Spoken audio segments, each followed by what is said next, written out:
Life in Yercaud. William Wildblood. Once we had settled in our new home, it was time to get to work. The garden or compound, as gardens are called in India, was very overgrown and both the main buildings had seen better days. The basic structure of roof and walls was in good condition as they built solidly in those days in this case being the late 19th/early 20th century, and electricity had been installed but the wiring was old and needed to be replaced. The plumbing was rudimentary. There were no lavatories in the lower bungalow, but the upper bungalow had 3, each one with a cistern that comprised an elephant's head forming the water tank, with the trunk becoming the pipe connecting cistern and toilet. I wish I had a photo. We hired a local electrician and a plumber to sort out that side of things, and then got a painter for the interior and a gardener for the outside. We helped in both those tasks where not much skill was required. I spent quite a lot of time up in trees chopping off branches which we gave away for firewood. Few of the people in the village had electricity at that time and they all used wood for cooking. We would see women going off into the jungle early every morning with their big machete-like knives and then coming back around 3 in the afternoon with a heavy load of wood which they carried on their heads, often for several miles. Only the women did this. It gave them the most aristocratic posture. Michael described one of them as looking like a duchess. The gardener lived on the premises in servants' quarters at the back. He coated the floor of his one-room lodgings with cow dung which, when dry, resembled smooth concrete and apparently deterred mosquitoes. He came with a wife who became our house servant whether we wanted one or not, which we didn't. But we were told it would look bad if we didn't have a servant, so she did some basic sweeping and washed the floor rather more often than it needed. She was young and very pretty, and it was clear that her husband did not like the idea of her being in the house with 2 males on her own while he was outside. One time she was in the kitchen washing up and suddenly gave a loud scream. Michael and I, who had been on the other side of the house, ran in to see what was wrong and found she had got an electric shock from the kettle. It was the old wiring which had not yet been replaced. We were comforting her when in rushed Krishna, her husband, brandishing his cookery knife and obviously suspecting the worst. He had to be reassured by Saroya, his wife, that it was only the kettle, but from then on it was apparent he couldn't shake off his jealousy, and soon after the 2 of them left. We replaced him with a man who had been a tea worker in Sri Lanka but had returned to Tamil Nadu when he was regarded as too old for the plantation work. Muthu, which means pearl in Tamil, looked about 70 even though he was in his mid-50s, but he was a good enough gardener. Here he is with me and Michael under one of the 2 avocado trees there were in the garden. I'd just come from the bathroom, hence my strange apparel, an old toweling robe that had belonged to my grandfather. Muthu kept the compound in good order and we planted tomatoes, potatoes and spinach to go with the avocados, guavas, bananas and mulberry tree already there. There were also a couple of orange trees and some coffee plants. The oranges were too bitter to eat as fruit but made excellent marmalade, which was the one thing I missed from England, and we got several pounds of coffee a year from our plants. Of no practical use but very beautiful were the jacaranda trees, of which there were several in the garden. The jacaranda is native to South America, but was taken all over the world in the 19th century, an early case of globalism. Every April our trees would burst, there is no other word for it, into the most glorious purple flowers, and when these flowers fell to the ground they left a purple carpet that seemed to glow. Not having a camera at the time, the only photos I have were taken by visitors who would then send me copies, so this is the only record of that I have. Many of the photos were taken by my mother when she came out to visit in 1982, a couple of years after we had arrived. It took about a year of hard work to get the guest house up and running. There was no way to advertise, so we relied on word of mouth, and we had a stroke of luck when a German woman from the Sri Aurobindo ashram in Pondicherry, now Puducherry, stayed with us for a few weeks. Hildegard had come to Yercaud to escape the heat of summer, and we met her in the bazaar while she had been staying at a local hotel. We told her about our guest house, which was much cheaper than the hotel, and she moved in, initially for a week but eventually for a couple of months. When she went back to the ashram, she told her fellow ashramites about us, with the result that several came and stayed in our guest house over the next few years during the hot weather. Also, I suspect, for a bit of European calm as a relief from Indian chaos. Pondicherry was one of the few towns in British India that had been administered by the French, and even nearly 40 years after independence it had a very different feel to it. I've written about my visits there before and won't repeat myself in this post. See here. Over the years we had a wide range of visitors to our guest house, both Westerners and Indian. Some stayed for just a few days and some for several weeks. There were Europeans, Americans and Australians fleeing the heat of the plains or else taking a break from the Guru Trail. There were Indians coming for a family holiday, and there were even people who wanted to study the local flora and fauna. Yercaud was fairly unusual in that it was in the tropics but had a variable climate due to its elevation. It was the proud boast of its inhabitants that they could grow both mangoes and strawberries in the same place. But it wasn't just the vegetation that drew people. We had a British geologist who came to study the local rocks, which apparently were among the oldest in the world, and then we had a conservationist named Romulus Whittaker, an American who had lived in India for much of his life and who ran the Madras Snake Park and a crocodile sanctuary. He came with his family on a snake hunting expedition, and I went off into the jungle with him on a couple of occasions to search for specimens. This was not the sort of jungle where you would find tigers or elephants, and though there was a place called Bear's Cave, there were no bears in the area then. But there were snakes, iguanas and bats, as well as plenty of monkeys who would sometimes come into our garden to steal bananas. On my expedition with Romulus Whittaker, he found a few small snakes and some scorpions, but nothing to match the nearly 20-foot-long python captured by local hunters a little time earlier. The story of this snake may have been what drew Romulus Whittaker to Yercaud in the first place, as it caused quite a stir in the region. One afternoon Mutu came up to the house and asked us. He didn't speak English except a few words, so we communicated in a mixture of basic English, some Tamil which I was learning, and sign language, if we had seen the Pambu, snake in Tamil, at the police station. Apparently, most of the village was down there. We knew where the police station was because it was near the baker and, strangely enough, directly opposite the village brothel run by a mother and daughter team. The mother, who was always heavily painted but still managed to look pretty ancient, would sit outside her house and hail passers-by. Before we knew who she was and that the wave was to attract trade, Michael would give her a friendly wave back when on his way to buy bread, but he was a little more reserved after he found out her profession. When we got to the police station, we discovered the python stretched out in front of the building, and it really was enormous. Mutu had not exaggerated. There was a crowd milling about and chatting excitedly. The python was dead, shot by the hunters who had found it and who had then brought it back as a trophy. But the most extraordinary thing was that at the position of what you might call the python's neck, you could clearly see the shape of a large dog. The hunters had been using this poor beast to scent out their prey, wild boar, and the hapless animal had chanced upon the python, who had seized it and started to swallow it whole, as pythons do. As it was about the size of an Alsatian, this was no mean feat. When the hunters arrived on the scene, they shot the snake, but it was too late to save the dog, whose hind legs and tail were still sticking out of the python's mouth. In the next installment of this series, I will talk about some of the characters we met while living in Yercaud. It turns out that reality is a connection, not a blueprint. Bruce Charlton. We are none of us spontaneously reality-based nowadays, partly due to inhabiting the virtuality, partly due to everybody being psychologically, if not physically, ill and/or impaired.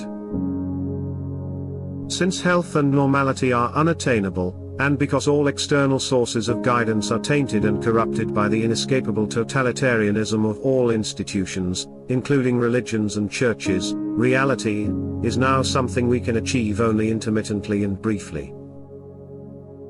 Reality, truth, is therefore something we can sometimes know, but cannot consistently achieve.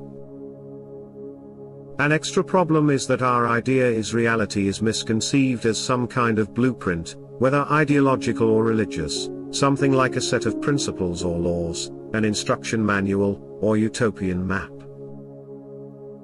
After the comprehensive and extreme failure of this model, it turns out that reality is not like that. But neither is reality nothing at all, nor whatever we want, nor whatever those with power say it is. These notions too have been tried and catastrophically failed to inspire or motivate. It turns out that reality is a kind of connection instead of some sort of blueprint. In other words, reality impinges when the mass of surface stuff in our emotions, thoughts, behaviors, discovers and attends to a connection with our true self, and via this with that which is divine. When we become aware, by this connection, with the reality of truth, beauty and virtue as it exists dynamically, livingly, actively, in actual divine beings, such as the divine in ourselves, God the Creator, Jesus Christ and other beings, these connections are what provide knowledge of reality. All of which may strike us as very difficult to attain, and we may then ask, is this really the best that God could contrive for our guidance? Why is mortal life set up in such a fashion? My understanding is that this reality by connection has the great advantage of being potentially available to everybody under all circumstances, whatever our personality, whatever our social situation. But ultimately the answer to is this really the best that can be managed for mortal life is, yes. It is the best that God can contrive for an entropic universe, that also contains a good deal of evil. Which is why Jesus' offer of heaven refers, not to mortal life nor this earth and universe, but to our post-mortal life in heaven. I say everybody because that is what I observe, obviously including myself. I recognize that there are plenty of people who present themselves as bastions of normality, common sense, health and strength. But all of these I have encountered, strike me as very obviously and strongly pathological characters, who are deceptively attempting to displace attention, their own attention, as well as that of other people, to the deficits of others. When I was a silly boy, my inability to stop laughing, no matter the situation. Bruce Charlton. My main characteristic during mid-teens was perhaps the tendency to giggle, or more accurately laugh hysterically, regardless of the situation. More accurately still, the more important it was that I did not laugh, then more likely it was that I would be uncontrollably afflicted. This got me into considerable trouble at high school. My kids accumulated only one detention between them in a combined 14 years, but I had so many lunchtime detentions that I lost count, and they were always for laughing inappropriately and continuously, for example, into the deputy headmaster's face from point-blank range. Another instance was when the physics class was stood up silently because we had been rowdy, and the teacher said, "I don't want to hear a peep out of you for 5 minutes." At which point I and my small gang of similar characters, boys of low moral fiber, as we were described in one of my school reports, instantly became rigid with expectation at what was inevitably just about to happen. There was a rigid, dense silence lasting for 10, 20, maybe even 30 seconds, until the teacher turned away, at which point Trevor Roberts, it had to be him, of course, articulated in a high voice the quiet but distinct word, peep. That was it, that was more than enough. The whole place, or more exactly the half-dozen silly boys with whom I associated, erupted into literally uncontrollable laughter, which was effectively quelled in a few seconds by harsh threats from the teacher. Quelled in everyone except me. I just could not stop laughing, whatever the threats from the teacher standing in front of me. So I was the only one who was punished. Clearly this problem was an attribute of adolescence, and it was prone to recur, with decreasing frequency, until I eventually left this behind. But it continued up to age 22, which was the last major incident. I was a medical student singing tenor in the, quite famous, Newcastle Bark Choir, sitting next to my best friend Jack, a music student. But most of the choir were proper grown-ups, some of rather advanced years, serious about their singing, and all much better at it than I was. I only scraped the audition because all choirs are chronically short of tenors. In one of the informal breaks that occurred during choir rehearsals, Jack whispered a story about a famous string quartet who were playing a well-known work by Mozart that ended with a resounding and long-sustained major chord in C major, but the cellist suffered a momentary lapse of attention and accidentally ended by playing the note B, a semitone flat of the proper destination, creating a sudden and startling dissonance. The cellist, who had reported the story, said that he was amazed and confused for a split second, before making the bold decision to hold on to the wrong note for a couple of beats, stunning the other players of the quartet into paralyzed panic. Before calmly sliding up a semitone to join his colleagues in the proper C major chord. In other words, the cellist made the snap choice to pretend he had meant to hit the dissonant note as part of the cadence. In the brief but vain hope that, by his behaving confidently, the audience would assume the weirdly dissonant cadence was part of the real music, as written by Mozart. This then began to strike the two of us as so funny that we could not stop laughing, more and more, until we were crying. All which meant the choir rehearsal could not proceed, and about 70 people were held up by two giggling fools. After which I decided that maybe it was time for me to leave this choir, as being clearly unworthy. Such reflections were revived by rereading Michael Green's excellent 1988 autobiography The Boy Who Shot Down an Airship. Green was a much-loved English humorist whose The Art of Coarse Acting is a perennial favorite of amateur thespians. This was part of a whole series of books of course this and that, mostly sports and pastimes. By all accounts, including his own, Green was afflicted/blessed by the kind of giggling silliness of my adolescence to a transcendental level and lasting well into middle age. A kind of feckless daftness repeatedly sabotaged his career as journalist and in the army, but he eventually turned this to advantage as an author of many volumes of light humor. Strangely, even the expert professionals sometimes retain the mindset of a course practitioner, part of which is the unshakable conviction that nobody will notice their mistakes. That quartet cellist, whatever his usual level of musical accomplishment, clearly had the heart of a coarse musician. Once it was for being part of a fountain pen ink fight in the boys' toilet, which I had started. I had washed out then refilled the pen with water, well, more exactly it was then very diluted ink, it still retained a greyish hue, so that I could pretend to spray a friend on the face, and he would think from the feel of it that he was ink spattered, while the stuff could actually just wipe away, well. Almost. However, this backfired, and he immediately retaliated by drawing his own pen, filled with real ink, and slashing it across in front of my face and white shirt, to mark them with a machine gun trail of concentrated ink splats. Naturally, this led to collateral damage among the other boys standing around, and they naturally retaliated, such that within seconds everybody in the whole room was covered in black or blue spots. At which point, by some extraordinary chance, maybe we were making a lot of noise. The deputy headmaster walked into this scene of chaos and carnage. consequently we were, justly, punished by a lunchtime group detention devoted to cleansing the walls, ceiling, floors. It was left up to our mothers to get the ink out of our clothes. But IF leaned heavily in favor of romantic Christianity. Francis Berger. I have come to Christ through liberty and through an intimate experience of the paths of freedom.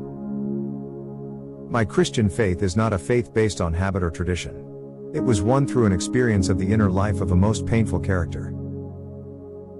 I knew no compulsion in my religious life, and I had no experience of authoritarianism either in faith or in the sphere of religious devotion. Can one oppose to this fact dogmatic formulas or abstract theologies? I answer no, for in my case, they will never be really convincing. Freedom and the Spirit. I hate the term unelected. Bruce Charlton. I hate the term unelected when used to criticize particular persons in leadership positions, and supranational institutions, such as the United Nations, the European Union, or NGOs.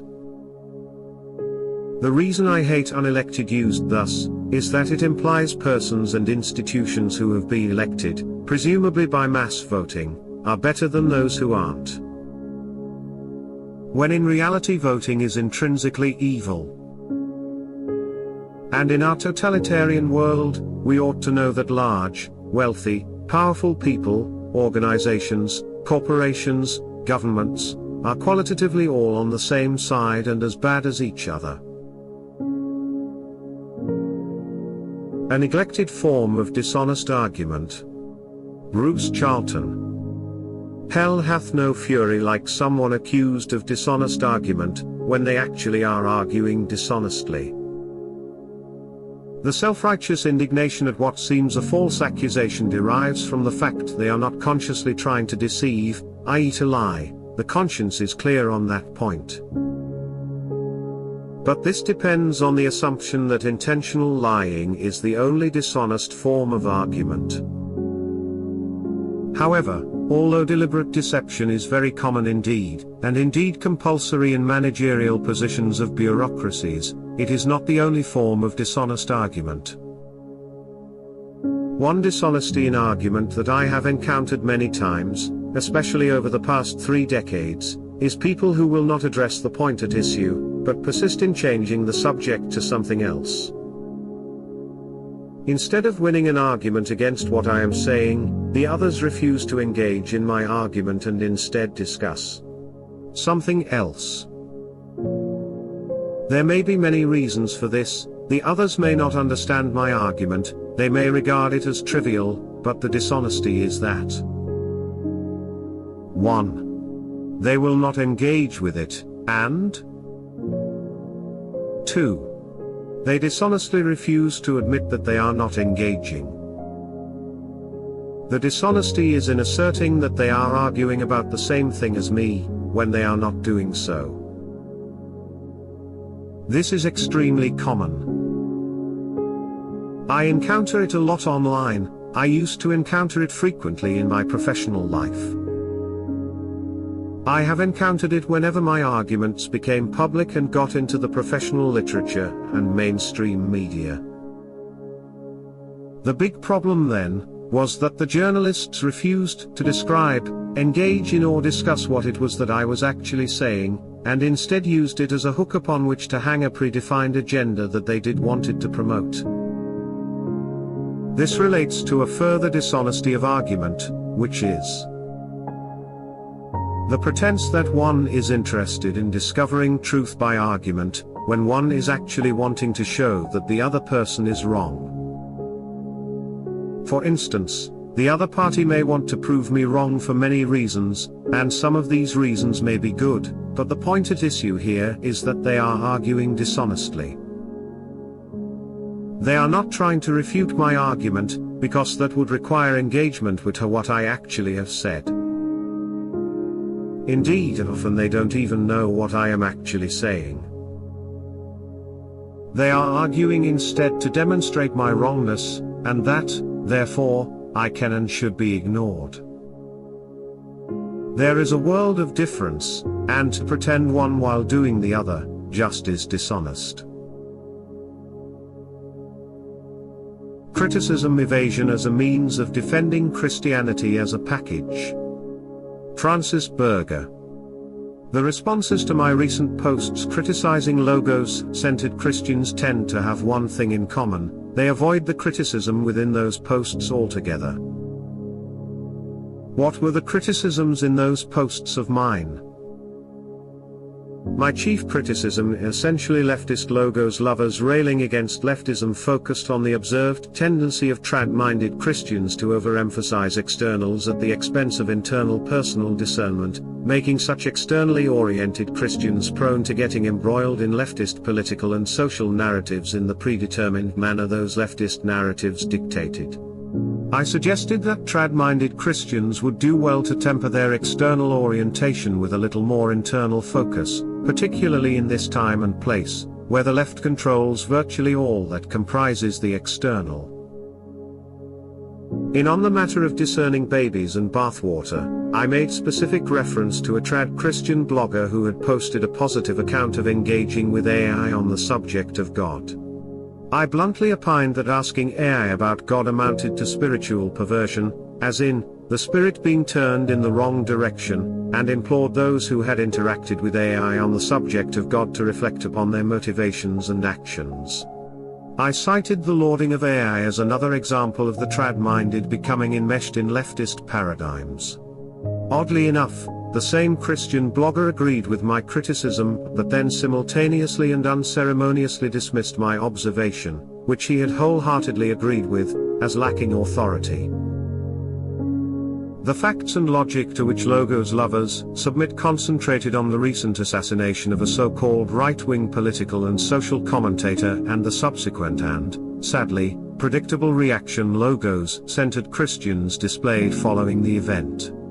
Behaving precisely like the push-button automatons the left knows them to be, logos-centered Christians dutifully reacted in the exact way the leftist narrative wanted them to, by fomenting fear and declaring war. The criticisms in the 3 posts above could best be summarized as follows. Many trad-minded Christians pride themselves on submitting to the authority of fact and logic, which they often refer to as the logos and then equate with Jesus. However, their thinking and behavior suggest that they are far more prone to submitting to the authority of leftist facts and manipulative leftist narratives than they are to anything remotely related to the logos they promote and hold so dear. None of the responses to my posts about the blind spot inherent in most logos-centered Christians dealt with that criticism directly. On the contrary, they avoided that criticism altogether and focused instead on misrepresenting romantic Christian concepts in the following way. Romantic Christians reject all external authority and fact, including things like math and the coffee shop down the street. Romantic Christians live entirely in their heads. Romantic Christians are innately antisocial and anti-society. The romantic Christian position of tempering authority through personal discernment leads to solipsism. The romantic Christian position of examining and questioning tradition lacks intellectual and spiritual humility and is just plain nuts. Personal discernment ultimately leads to isolation and atomization. Because they question and/or reject most Christian externals, romantic Christians cannot really be Christians. In fact, they are worse than Gnostics and are essentially atheists. Romantic Christians don't believe in the classical theist definition of God, hence, they don't believe in God at all. The above are all criticisms in their own right, I suppose. However, none of them address the core criticism of my logos lovers posts. Now there has to be a reason for this, and there is, as Dr. Charlton succinctly explains below. Quote, "Most Christians are first and foremost institutionally led, and they assume and assert that Christianity is a package.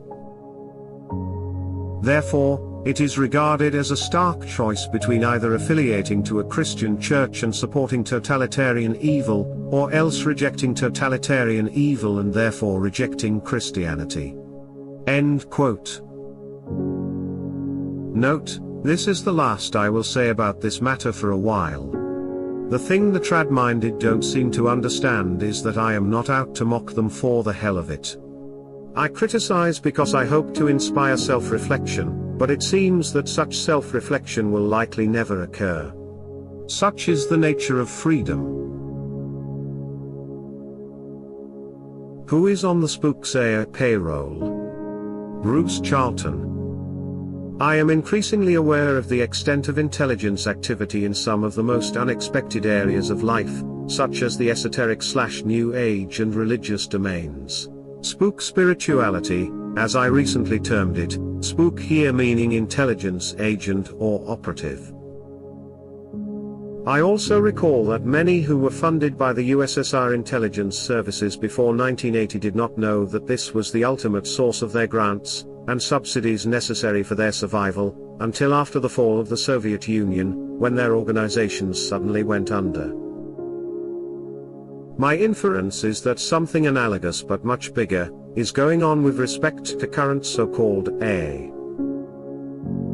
Anyone who spends 5 minutes on understanding how the post-November 2022 top-down, totalitarian, global phenomenon of AI actually works, will know for sure that such AI cannot possibly, ever, under any circumstances perform those core socially functional activities that it is being touted to do.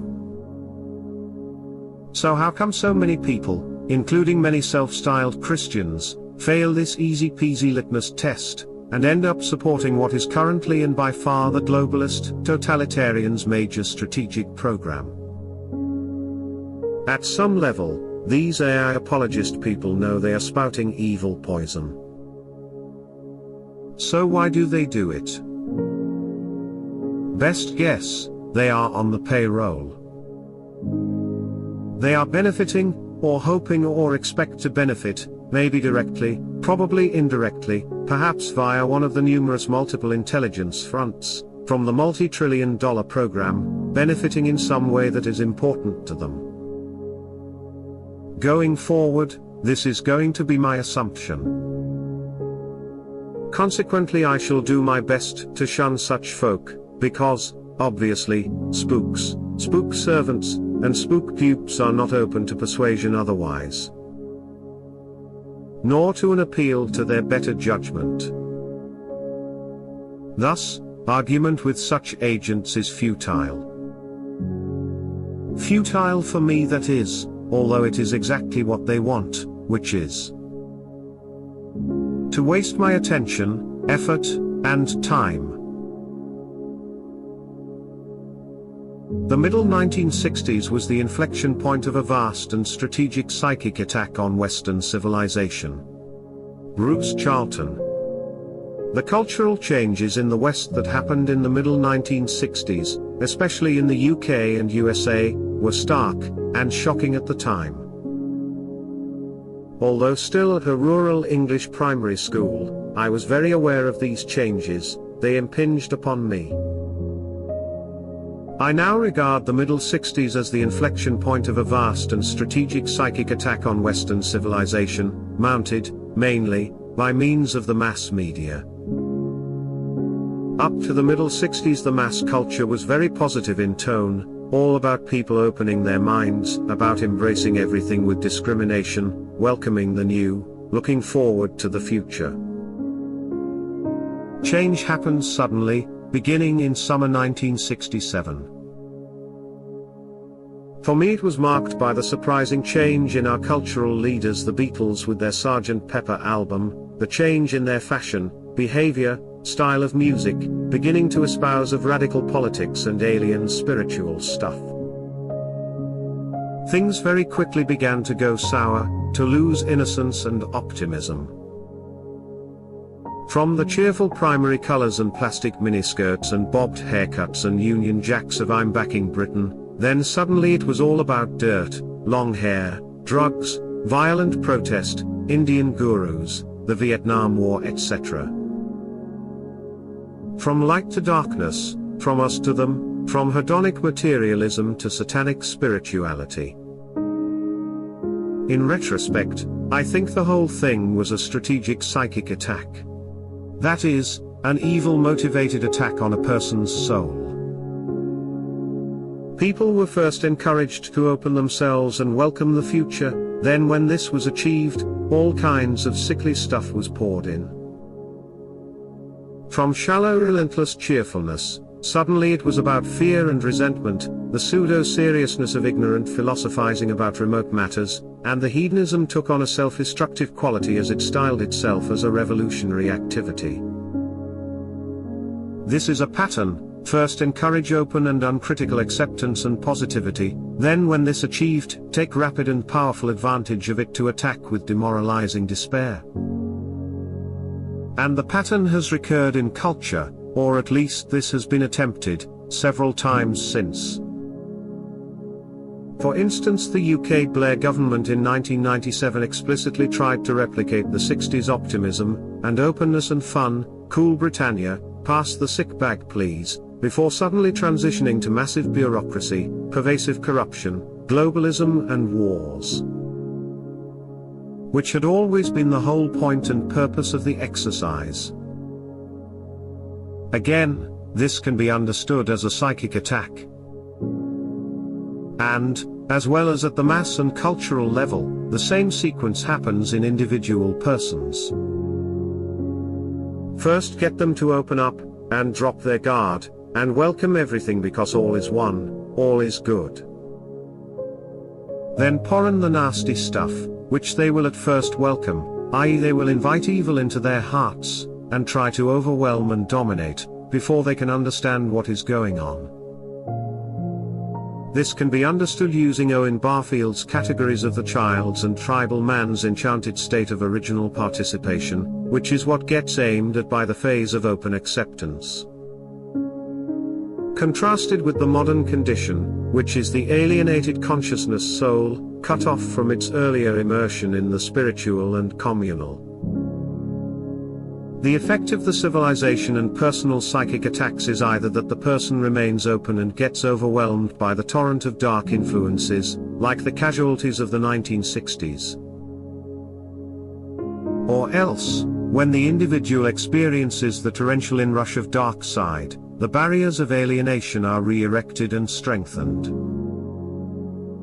This large increase of psychological and social alienation is what actually happened overall in Britain post-1960s and after the Blair era attempted replication. In a crude form of emergency psychic self-defense, people became more or less spiritual, more materialist, and bureaucracy grew and continued to grow. The naive and brief utopian optimism about a wonderful future was replaced by dystopian fantasies at the negative fleeing escapisms of intoxication, the distractions of virtuality, fantasies of death as peaceful annihilation. And as optimism became impossible, and spiritual hope was ruled out by atheistic materialism, the prevalent aspirations became and remained oppositional, negative, anti-men, anti-racism, anti-CO2 etc., a psychic world dominated by fear, resentment and despair. Part of the SOPs is to restrict options to these two, going back into a spiritual state of open immersive passivity and oneness, like the early 60s, or going forward into a cut-off, impersonal, anti-spiritual, anti-human, anti-life itself world, as with the current global totalitarian AI project. These psychic attacks continue.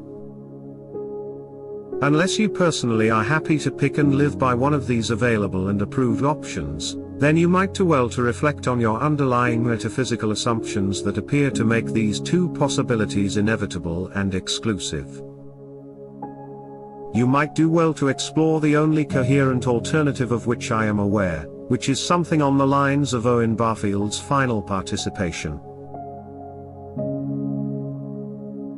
Western national and corporate leaders are analogous to TV newsreaders. Bruce Charlton.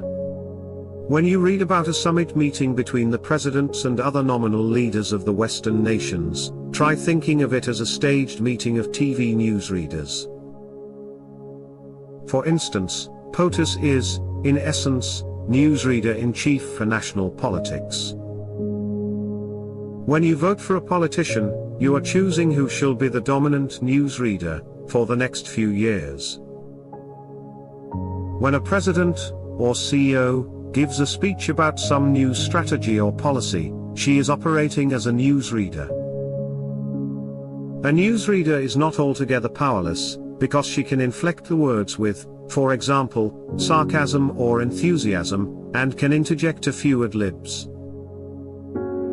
But whatever the spoken words, her power over events is so very tightly constrained by her puppet masters as to be ignorable. If she says anything that interferes with strategy in a significant way, she will be removed. And, typically, we don't know their identity. What we see, what we are allowed to see and encouraged to regard as primary, is nothing more than the interactions of newsreaders. Why I am so sure that AI is a dysfunctional and destructive fake. Bruce Charlton. I seem to be more solidly confident that so-called, post-November 2022, AI is a dishonest and incompetent fake, than are most people. Partly, this is because most people are on an AI payroll, and I am not, but that doesn't explain my sureness. The reason is I know that real science is dead in professional big science, and this has been the case for some decades. What small functional progress we are seeing, is long since not real science, but engineering extrapolations of pre-existing science, plus a great deal of fakes and lies. Real AI is impossible by my metaphysical assumptions, because real intelligence must be an attribute of a living being. All the rest is tools, functional extensions, of beings. But real AI is also impossible on the basis of actually existing real science, which is now some decades old. What has recently been touted as AI is, by its own admission, merely vastly inefficient and expensive, and top-down propagandized and coerced, engineering. Which, to repeat, cannot be genuine AI. And that is why I am so sure. Spiritual sleeper cells. William Wildblood. I believe that in these end times the spiritual powers that be have installed what you might call sleeper cells around the world which are lying dormant until required to act. These would be souls born with this particular mission who, for the most part, have no public image or importance and who, in most cases, have no direct knowledge of their mission in their earthly minds.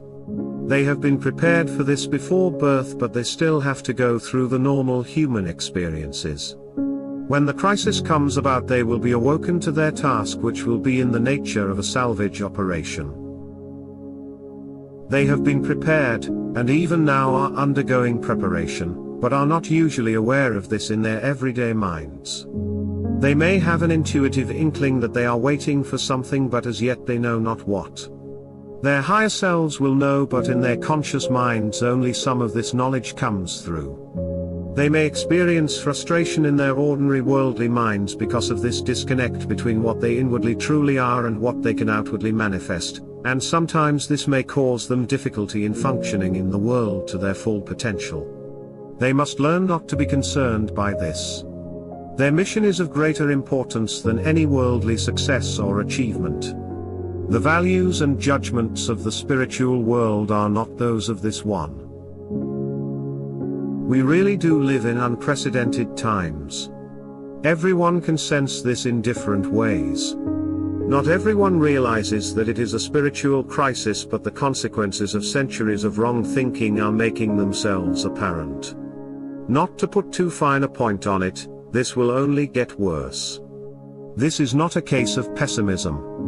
When the sun is setting, it is not pessimistic to say that it will soon be dark. The sun is now on the horizon, and when it goes down we will be left with the results of our denial of light. For we have denied light for a long time. We have substituted our own pitiful imitations of it, but these will be shown to be the hollow shams they are. Then choices will have to be made. Will we turn to the true source of light in repentance, or will we continue with our mental and spiritual rejection of the light? When the sun goes down, this is the time that these spiritual sleeper cells can serve as guides in the darkness. If you feel you might be one of these, make sure you are prepared and can serve as needed. Get a grip on something positively good, true, motivating, and grippable. Bruce Charlton. I had a sudden feeling last night that it was important that everybody needs to get a grip, and soon. This, because I felt that the time is near when we will need to know for ourselves and affirm in our hearts that which is positively good, true and motivating to us personally. And it struck me that it is vital that what we get a grip upon be grippable. By which I mean, that which is gripped, and upon which we need to depend independently of external institutional or personal encouragement or validation, must really be gripped. To be gripped, it must be small enough, that is to say simple enough and clear enough, for us truly to grasp what it is that we are affirming, and will be living by, in our secret hearts, when speech is not allowed. Complex systems and structures of theology and doctrine and practices will not suffice, because we forget the details or misremember, we get lost in them. There is altogether too much wriggle room. Abstractions and mysteries do not work either, because we do not understand them well enough to hold fast, and, again, because their cloudy imprecision fails to provide the purchase necessary for lucid inner guidance. Christians are fortunate because we have, if we choose to accept it, an exceptionally clear and simple and graspable inner vision, which is following Jesus Christ through death to eternal resurrected life in heaven. Once conceptualized and affirmed, this is independent of the world, does not require further input, and, if desired from the heart and grasped firmly, it has the requisites of being invulnerable to the pressures and corruptions which assail us. It is that upon which I shall be endeavoring to close and strengthen my grip. Every person is unique, a plain fact of experience, contradicted by nearly all theories, including religions. Bruce Charlton. When I reflect on the people I have admired particularly, who are mostly authors, I am struck by how extremely different they are from me in nature and motivations.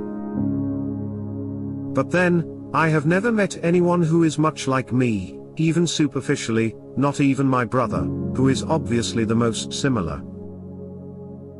It might be supposed this is because I am exceptionally strange, but the fact of my experience is that I have never met any two people who were fundamentally alike.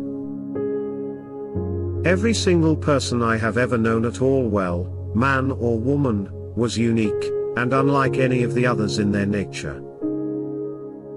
All my family and relatives are each absolutely distinctive, all my men friends and colleagues, all the girls I knew at all, well. None could be confused with another. Although, admittedly, there are people who it seemed impossible for me to get to know, as if they had a shell, or might be putting on an act all the time. And this is not just the human condition, but apparently applies to animals, in my rather limited acquaintance. I have got to know quite a few cats, and each of these was absolutely distinct, and dogs seemed to be just as individual, from a smaller sample size. I am confident I would find the same with any kind of noble animal I made the effort to get to know, although there would doubtless be many kinds of animal I couldn't know. In sum, uniqueness is the norm in this world. And yet, pretty much all of the socio-political, scientific and religious schemes and theories concerning human beings operate on the basis that people are interchangeable units that can be swapped for each other. Or, at best, that all human beings can be fitted into a small number of categories, within which they again become interchangeable units. In conclusion, this defect of nearly all socio-political, scientific and religious theory is solid experiential evidence that none of them are true. All are, at best and most charitably interpreted, merely ultra-simplified models of superficial aspects of reality.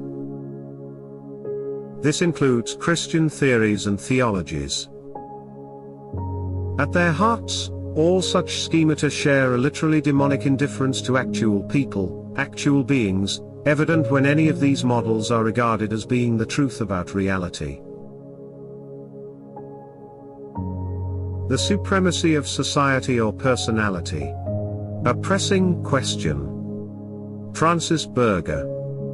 Dr. Charlton has written an insightful post that emphasizes a self-evident truth that civilizations and societies, and to a great extent, organized Christianity, have all conspired to deny. Every person is unique, a plain fact of experience, contradicted by nearly all theories, including religions.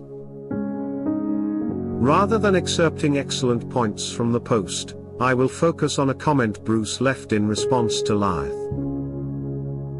Quote, "The fact that civilization, i.e. all large-scale human societies, can only operate on the basis of denial of uniqueness is an intrinsic evil, something we therefore need to recognize and repent, even though we cannot, this side of salvation, eliminate it." Such depersonalized thinking is something that, no doubt, we must be ready to set aside permanently in ourselves and agree to eliminate forever, in order to want to choose salvation. End quote. Bruce's mention of depersonalized thinking reminded me of Berdyaev's insistence on the ultimate significance of what he termed personality, which I equate with the true self or primal self. In Slavery and Freedom, Berdyaev went to great lengths to explain what personality is and why it is crucial. The entire world is nothing in comparison with human personality, with the unique person of a man, with his unique fate. The secret of the existence of personality lies in its absolute irreplaceability, its happening but once, its uniqueness, its incomparability. As Bruce points out in his post, the uniqueness of each being in creation is an undeniable reality, yet the operation of civilization/society precludes recognizing this reality, at least in practice. That civilization/society can only, apparently, function when the uniqueness of personality is denied leads to a pressing and unavoidable choice. Should the supremacy of society over personality be considered something inherently good or evil? Bruce lands on the side of considering it an intrinsic evil, a state of affairs that cannot be resolved this side of salvation. However, the fact that it is apparently unresolvable on this side of salvation is not reason enough to declare it good on this side of salvation. Quite the contrary.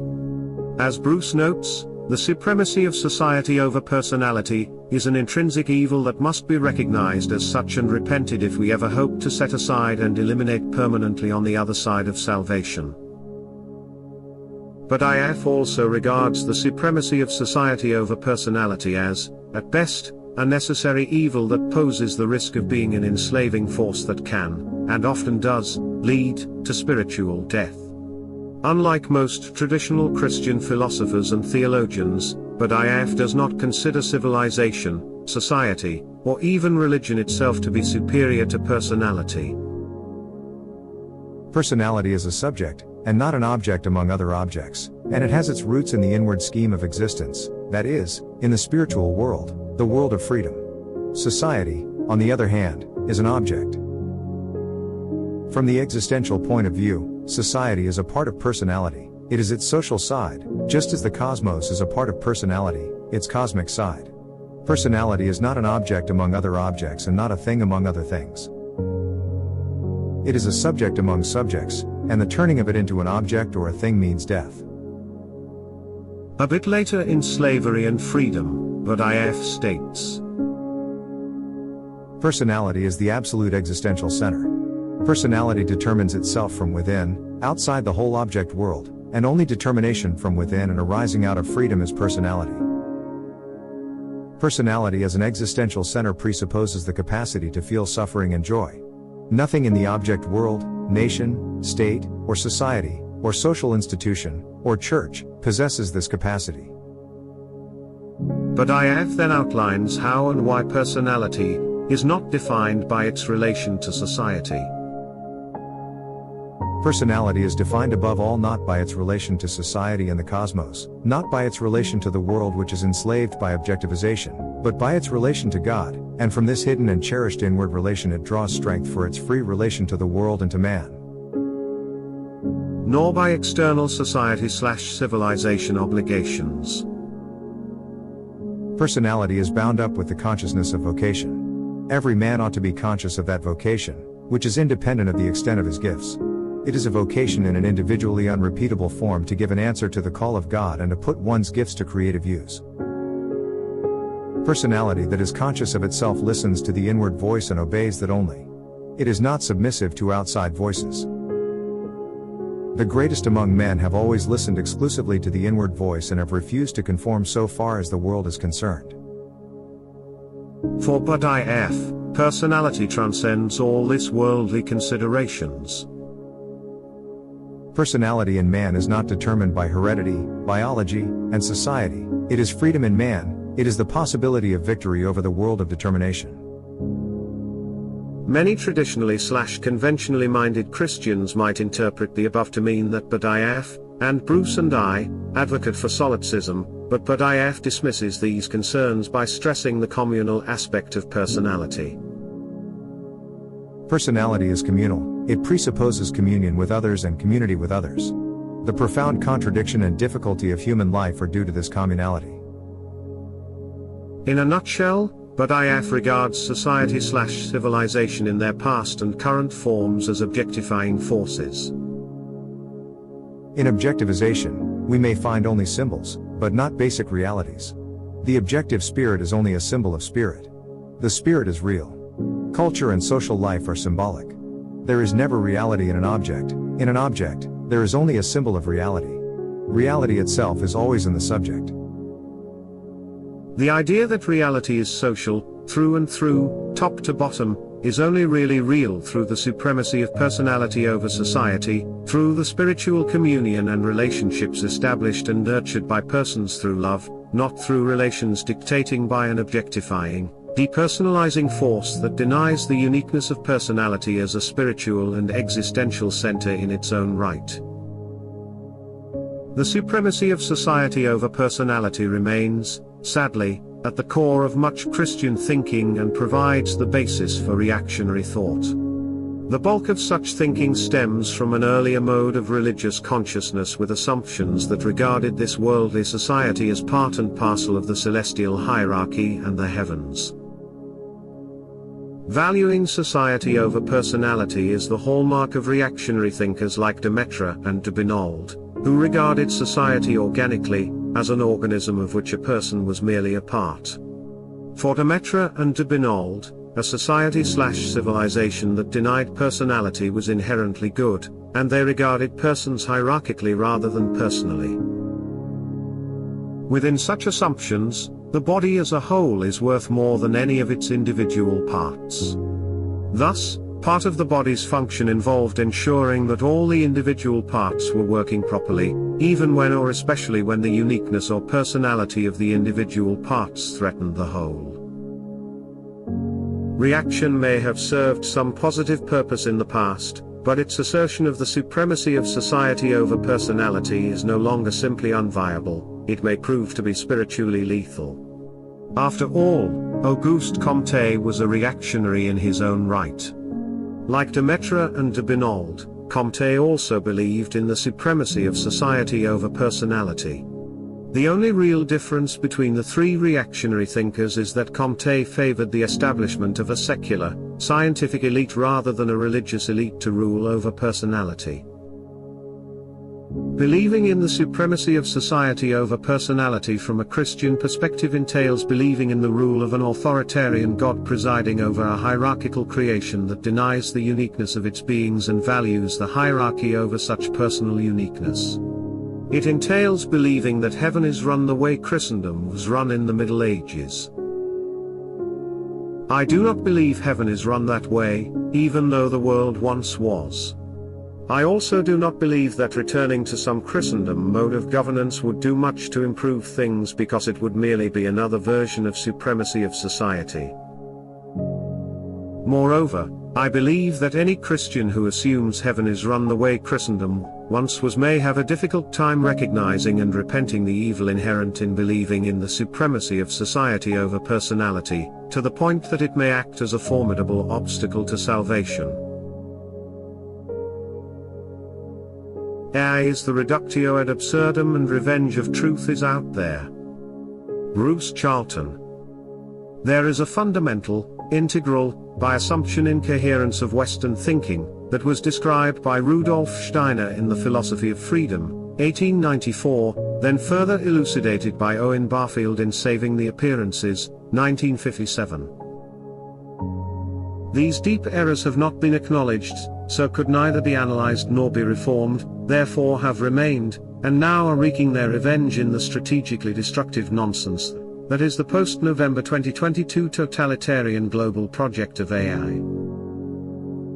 Such metaphysical assumptions have led Western civilization to the apparently inevitable conclusion that, since truth has nothing to do with the active thinking of living, conscious, purposive beings, such as human beings, therefore truth can be more efficiently and impartially discovered and done by computers.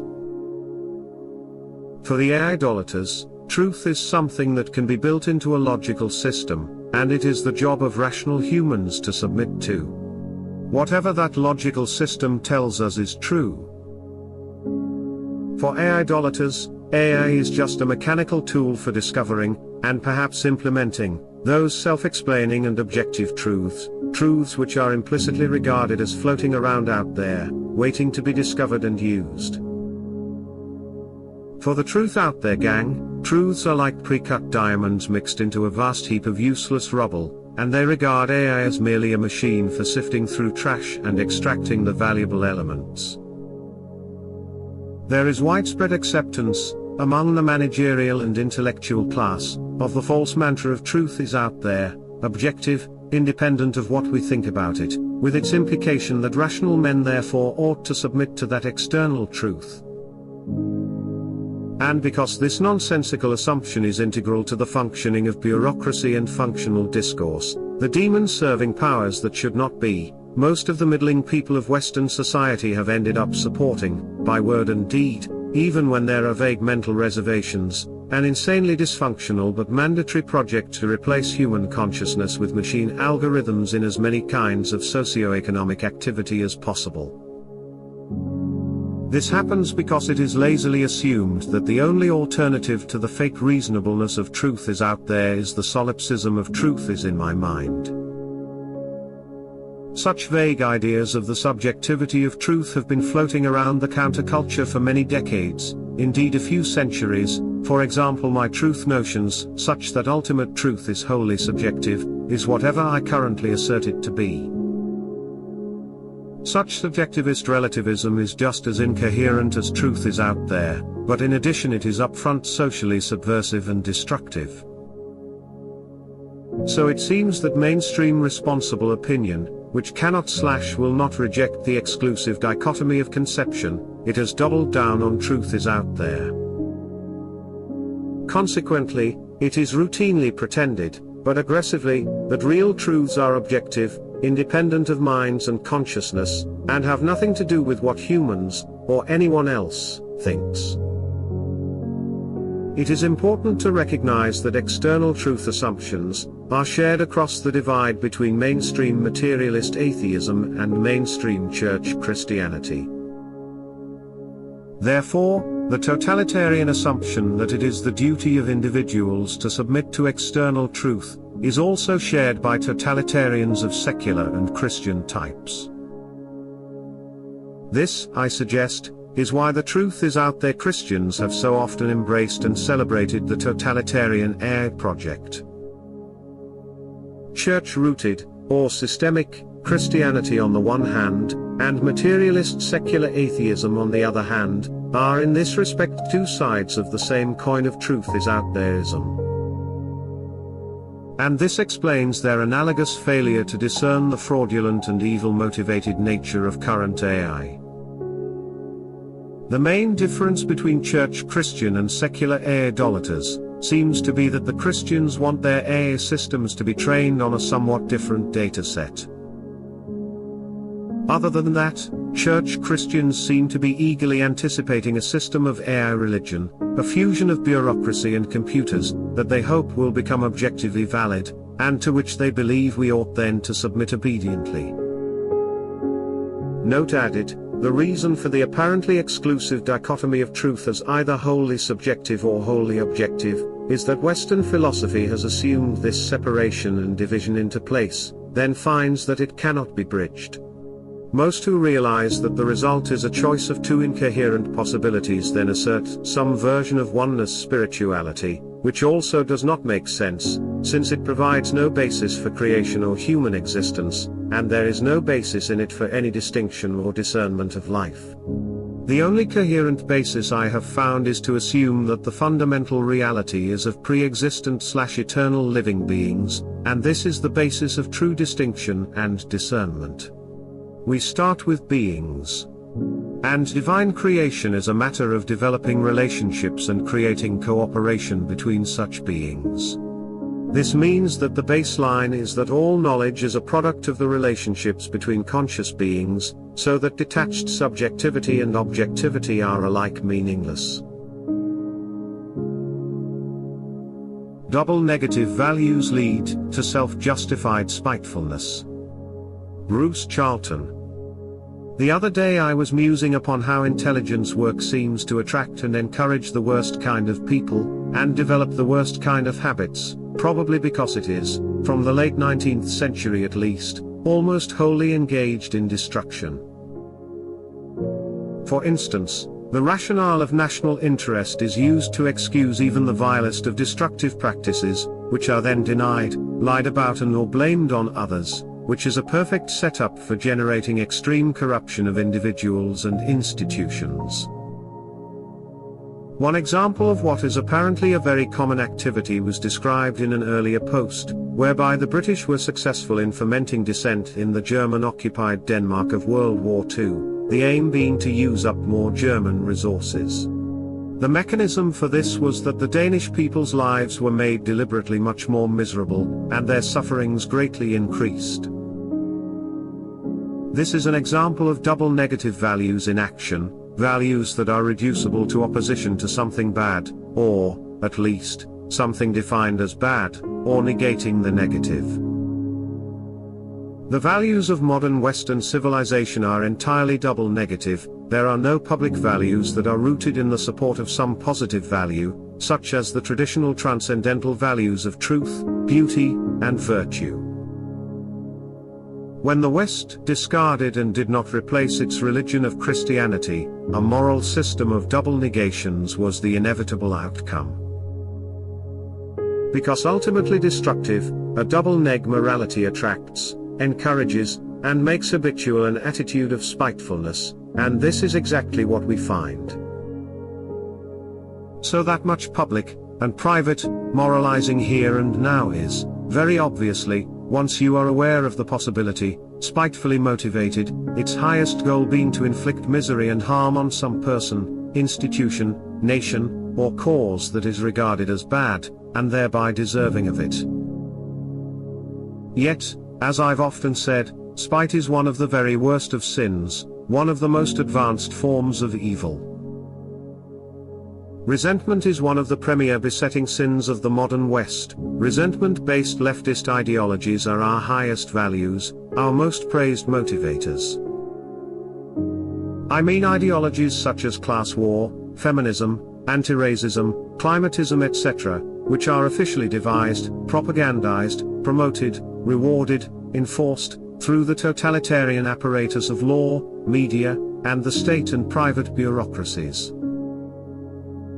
The latest and dominant idolatry is, evidently, substantially resentment-based, and spitefully/destructively motivated. Consequently, Schadenfreude repeatedly invades the quasi-objective technological inevitability pro-air rhetoric.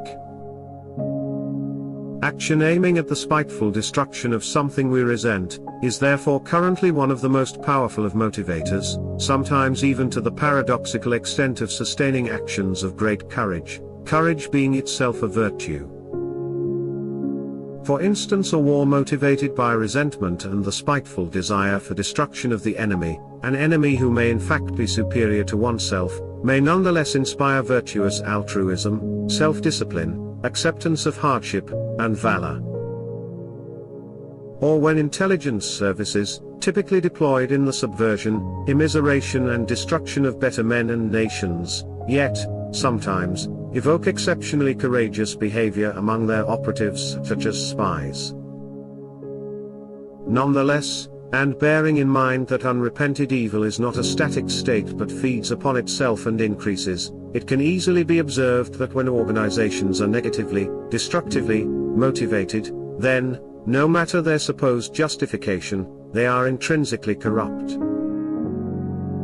And this institutional corruption will attract spiteful people, so that the self-justifying evil will increase with time. And this false and hypocritical pseudo-morality is intrinsic to our atheist materialist ideological system. We cannot expect, nor shall we get, anything better, until after Western men acknowledge the reality of God, and embrace the offered gifts of Jesus Christ. Since this seems highly unlikely, presumably such matters will continue to worsen, and imposing some of the most evil of all sins, shall therefore continue to be global policy. Because, in our totalitarian society, the tendency is for all social institutions to become essentially like the intelligence services, i.e. rooted in the prevalent value inversion and rationalized by double negations. Why should we affiliate with God the Creator? Bruce Charlton. Why should we affiliate with God the Creator? Is it because we believe God to be powerful, by far the most powerful, infinitely powerful? Is that why we should affiliate with God? Is it instead, or as well, because we believe there is nothing else but God, and divine creation, so that it is insane and irrational not to affiliate, because there is literally nothing else? These are reasons that some people have, or give, for affiliating with God, as such people understand God. But it seems to me that the Christian reason for affiliating with God, by far and essentially the main reason, is that, from the depth of our being, insofar as we know it, we approve of God. Because we know and love God's loving nature. Because we desire to join and ally ourselves with God's hopes, and plans, and methods. Thus, for a Christian we ally with the Creator not because of His power or oneness or totality, all of which are uncertain and debatable, but instead from our own love of who God is and what God is doing and aiming at, and the desire to join our efforts, join ourselves, with that nature and purpose. Jesus' mission was a direct assault against ontological totalitarianism. Francis Berger. Expanded and edited from a comment I left at Bruce Charlton's Notions. The motivation to align with God the Creator because of His power or His totality, is the expression and acceptance of a sort of ontological totalitarianism. Christians regard this ontological totalitarianism as part and parcel of the Christian revelation, namely, that all humans, and every other being and thing in creation, are subject to God. Christians regard this subjection as subjection to reality, as reality really is, despite any personal insights, assumptions, or discernment that may point to something different. Part of the subjection to this ontological totalitarianism is the understanding that there is no way out of it. Even the demons who rebelled against God the Creator remain subjected to the ontological totalitarianism of the Christian revelation. The willing acceptance of ontological totalitarianism entails the acceptance of viewing God as an all-powerful dictator who rules over an intrinsically and necessarily totalitarian system. Of course, God allows people the free will to reject his power and rule within such a system, but will ultimately and eternally punish any free will choice that does not align with ontological totalitarianism. Within such a framework, obedience and submission to power and totality are the only viable and rational choices Christians can make. Seen from this perspective, the choice to align with God is hardly heroic or loving. On the contrary, the choice may stem from fear more than it does from anything else. I have a difficult time accepting that God the Creator would set creation up in such a way. Anyway, on the matter of Christian revelation, I would assume the revelation somehow involves Christ, that is, Jesus. Jesus' primary mission or revelation was the creation of heaven and making heaven accessible to those who chose to follow him. Oddly enough, the creation and offer of heaven does not seem to support the ontological totalitarianism of the Christian revelation. On the contrary, the creation of heaven draws such assumptions into question. The dispelling of assumptions about God the Creator as dictator was very much among Jesus' secondary aims during his mission in this world. Put another way, Jesus' mission was a direct challenge to assumptions of ontological totalitarianism. I sense that a big part of Jesus' mission involved changing the way people thought about and understood God the Creator.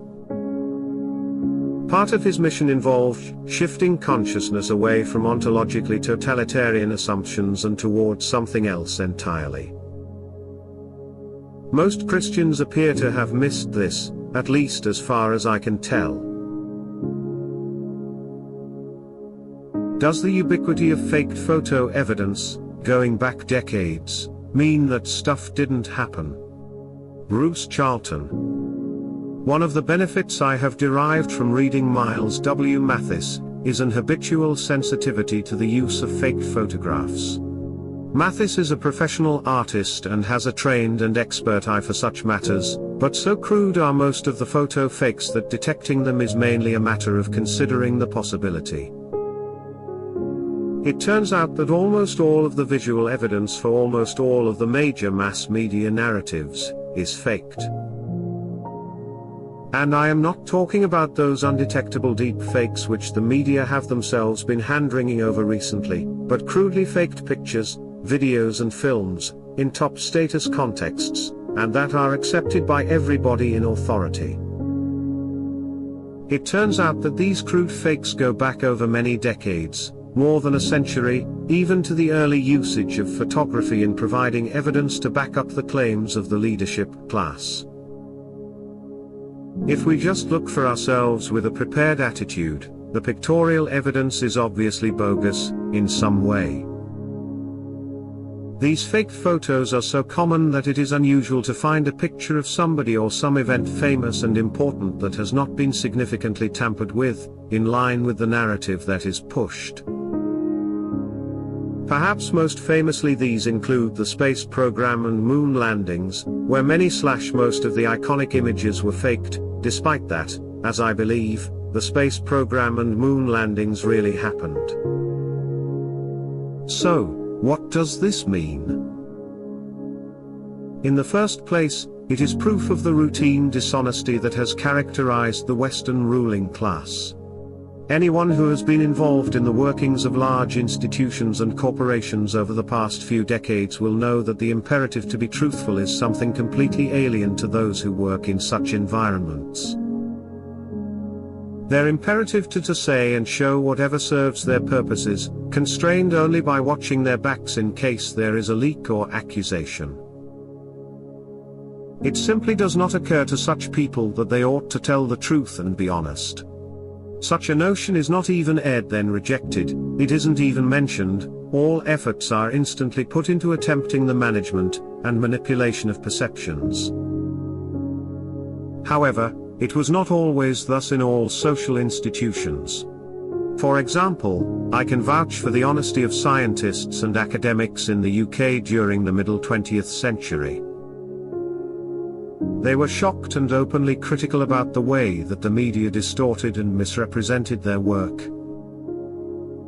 As a trivial but significant example, when BBC Horizon filmed at the lab where I later did my doctorate, they would only have men with beards in some of the shots, even when they had nothing to do with the work being reported, i.e. their idea of what scientists should look like. My best guess is that this is how the fake NASA photos happened. The media imperative was for pictures that were of the right kind to produce the desired reaction, and honest pictures of what happened were either impossible to get, or of too low a quality. And soon this became normal, so that a parallel virtual world of pictures, administered by the media, became detached from the engineering and piloting world of what actually happened. I saw the same in universities and laboratories during the 1980s into the 90s. At first there was a separation between the science and the public reporting, the science was still honest, and the fakery was applied afterwards.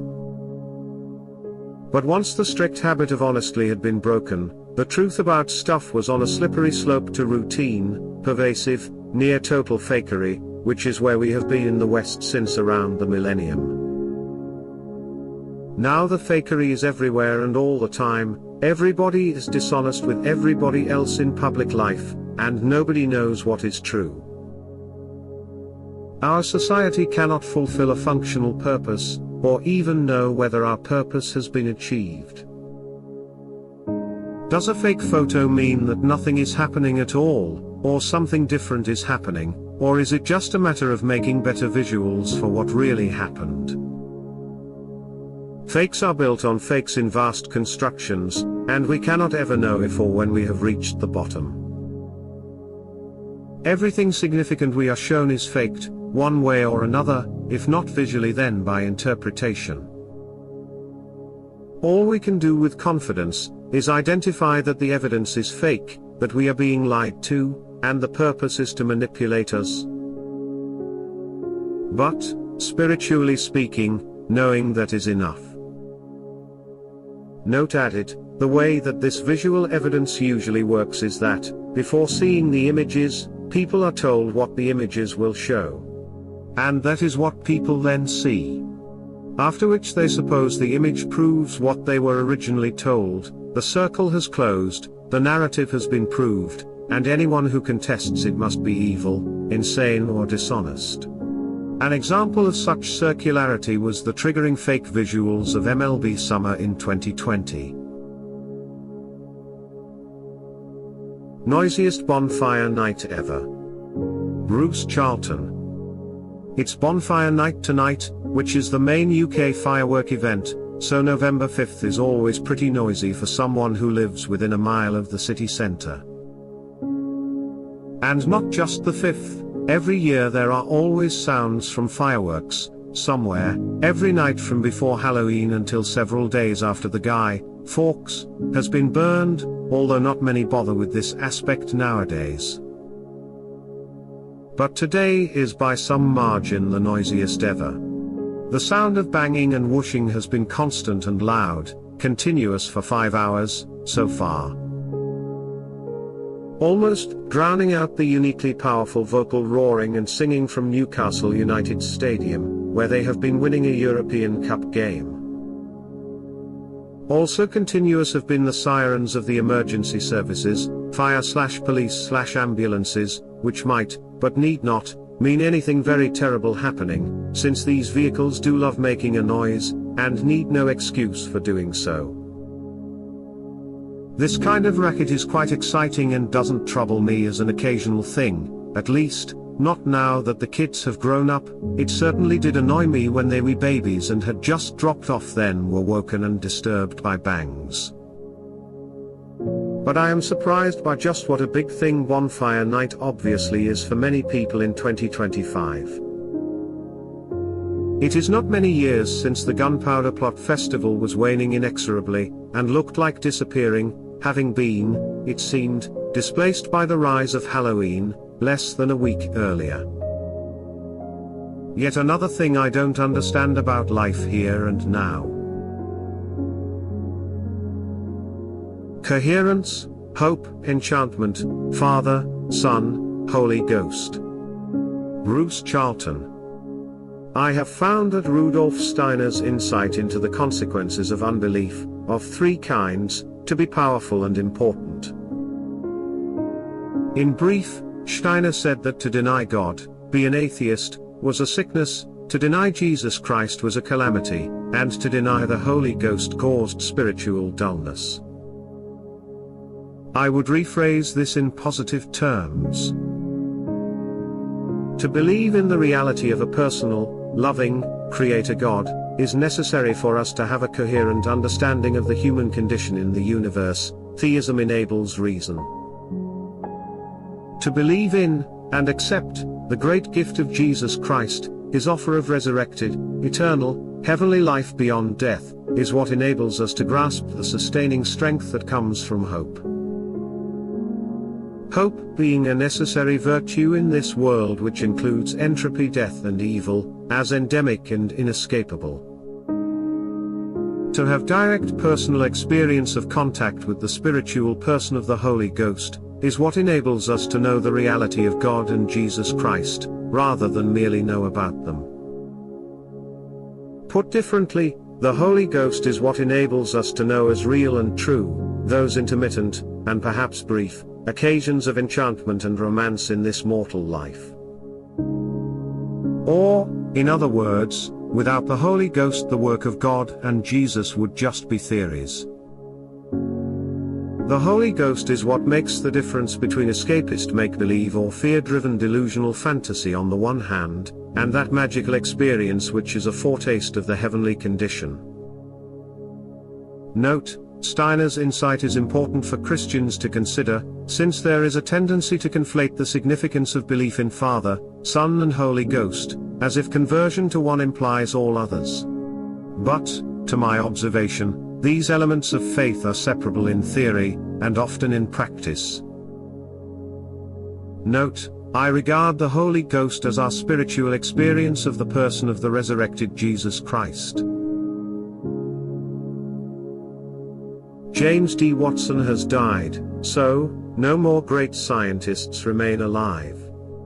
Bruce Charlton. I hear that James D. Watson has died, aged 97. He is somebody that had a significant impact on my life as a scientist, including the way I did science, from my mid-teens onwards.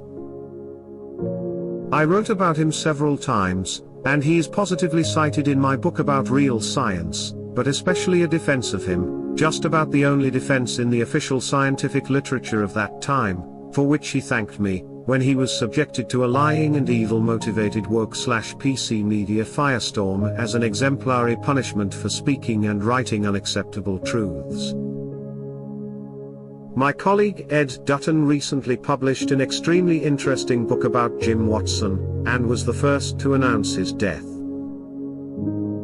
I read Ed's genius under house arrest in draft and made a few suggestions. Unfortunately, the hardback is too expensive for private buyers, paperback on its way, but this is its summary. In 2007, The Watson Affair, the worldwide character assassination and exclusion from public life of Dr. James Watson, the brilliant, Nobel Prize-winning scientist co-credited with the discovery of DNA, shocked the global public in an early episode of what would come to be called cancel culture. Watson was as an early and very public victim of incipient wokeism, a warning to others who might be tempted to dissent from favored ideologies of expression and behavior. With the Watson Affair, Western society had changed to the point of inversion, from being broadly supportive of genius, and providing protected niches for those of great accomplishment, to exactly the opposite, a censorious surveillance culture where even minor missteps could result in personal and professional ruin. Genius Under House Arrest explores how this dramatic shift occurred and argues that not only was every controversial remark of Watson's empirically accurate, but that geniuses, with Watson as the example, are a package deal. Extreme creative ability as a consequence of sometimes difficult personalities, with effects ranging across social, ideological, and professional life. As society has begun to realize, nothing less than the West's culture of merit and achievement is at stake. Anyway, Watson was the last of the widely recognized massive impact great scientists whose achievement could stand alongside those of the past, and he has died. So now there are none left, and the West publicly, gleefully, destroyed Watson's life and livelihood 18 years ago, and has been stamping on him ever since. I agree with Ed Dutton that this coordinated action against Watson in 2007 was an inflection point in our civilization. It marks the time at which totalitarian evil became dominant, indeed officially unopposed, and from then self-hating self-destruction has been a multinational strategy, supported by the globalist establishment, including the scientific establishment. If real science had died out by the 1990s, then the Watson affair was its funeral. But if you are interested in real science, and have not yet read Watson's marvelous 1968 book about co-discovering the structure of DNA, the double helix, then do yourself a favor. It's something I reread every few years, and always with delight. One of my favorite photos ever, Crick demonstrates the structure of DNA for the cameraman using an improvised slide rule as pointer. Watson on the left looks on in awe at the beauty of their discovery. The moment was superbly recreated near the end of the first-rate movie Life Story, with Jeff Goldblum playing Watson, and Tim Pigott-Smith as Crick. Kingship. William Wildblood. On some level every man feels himself to be a king and every woman a queen. Potentially so, at any rate. Is this just egotism or psychological compensation for felt inadequacy, or is there something real behind it? We are created in God's image. That means we are individual. An individual is a unique and complete being. A whole and, in a certain sense, perfect being. Ultimately, no individual can be compared to any other, even if in the manifested or created world individuals are very similar, not very interesting for the most part and decidedly imperfect. But in an ideal state and at root each one is perfect. Life is to bring that perfection out into full expression. This is what a king is. The crown of creation. We all have it in us to become that. None of us are that, but we are all working towards it. Our destiny and goal is to become lords of all we survey. Under God, of course, but all worldly kings also know they serve under God.